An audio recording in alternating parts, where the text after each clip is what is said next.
இந்த மயில மாடு தங்கவேலண்ணம் மணியனூர்ல இருந்து கொண்டு வந்திருக்காங்க. ஆனா இந்த மாடு எப்படிங்கண்ணா? இது ரெண்டாணியத்து கிடையாது. முதல் ஒரு கண்டு போட்ட மாடுங்க. சரிங்க. இப்போ போட்டா ரெண்டாவது கண்ணுங்க. 2 பல்லுங்க. சரிங்க. 2 பல்லுல 2 கண்டு போட்டுருக்கு. பெருங்கூட்டு மாடுங்க. இந்த பாருங்க பல்லு 2 பல்லு தான் உளுந்துருக்குது, உளுந்து முளைக்குதுங்க. சரிங்கண்ணா. 2 பல்லு பாருங்க, சிறு பல்லு 6 பல்லு இருக்குங்க. பால் பல்லு.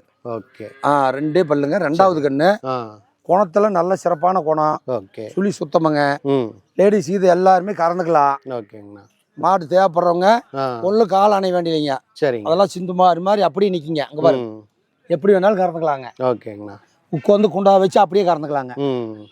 இது விலை என்னங்கண்ணா சொல்லுங்க? எல்லாம் 65 ரூபா சொல்லிச்சுங்க. 65 ரூபா சொல்லிச்சு. ஆமாம், ஏதோ ஒரு 60 ரூபாய் அனுசரிச்சு வந்தா தோட்டத்துக்கு வர்றவங்களுக்கு 2 ரூபா மணி பண்ணு அனுசரிச்சு கொடுத்துருவோம். ஏன்னா அவங்க ரொம்ப தொலைவில் வண்டியில் எடுத்துகிட்டு போகிறாங்க, வாடகை இருக்குதுங்க. அதை அனுசரித்து அவங்க கேட்குறத அனுசரித்து கொடுத்துருவோனுங்க. சரிங்கண்ணா. எனக்கு ஒரு 1000 2000 லாபம் கிடைச்சா அவங்க கேட்குறத அனுசரித்து கொடுத்து அனுப்பி விட்டுருவோனுங்க. ஓகேங்க. அப்படியே நம்ம கான்டாக்ட் டீட்டெயில்ஸ் சொல்லிடுங்க. ஆனால் ஃபோன் நம்பர் வந்துங்க 9976ங்க. சரிங்க. 25 77 97. ஓகேங்க. இன்னொரு நம்பர் பிஎஸ்என்எல் இருக்குதுங்க. 944 39 41 737ங்க. தங்கவேல் மணியனூர். பரமத்தி வேலூர் மாவட்டம் மணியனூருங்க. ஓகே. வேணுங்கிறவங்க கான்டாக்ட் நம்பர். மாடு வந்து வண்டி வாகன வசதி இருக்குதுங்க. எல்லாம் வண்டியில் அனுப்பி விட்டுருவோங்க. ஓகே.